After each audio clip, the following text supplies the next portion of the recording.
আসসালামু আলাইকুম। দিনদার সকল ভাই ও বোনেরা,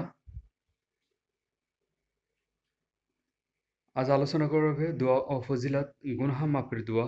বিশিষ্ট সাহাবী হযরত যায়েদ রাযিয়াল্লাহু আনহু বর্ণনা করেন, হযরত নবী করিম সাল্লাল্লাহু আলাইহি ওয়াসাল্লাম ইরশাদ করেছেন, যে ব্যক্তি এই দোয়াটি পাঠ করবে তার জীবনের সব গুনাহ মাফ হয়ে যাবে।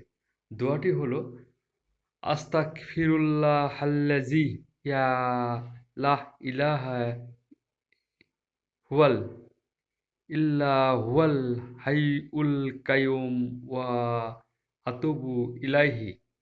অর্থ, আমি আল্লাহর কাছে ক্ষমা চাচ্ছি, তিনি ছাড়া আর কোনো উপাস্য নেই, তিনি চিরঞ্জীব, তিনি নিখিল সৃষ্টির পরিচালক, আমি তার কাছেই ফিরে যাব।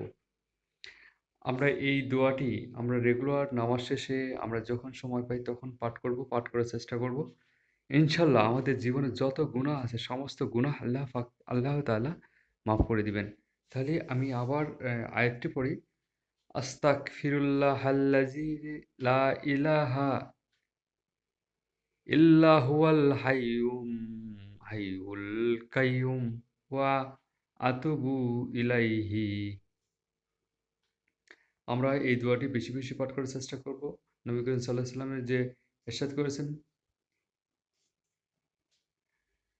তা হলো, যে ব্যক্তি এই দোয়াটি পাঠ করবে তার জীবনের সব গুনাহ মাফ হয়ে যাবে।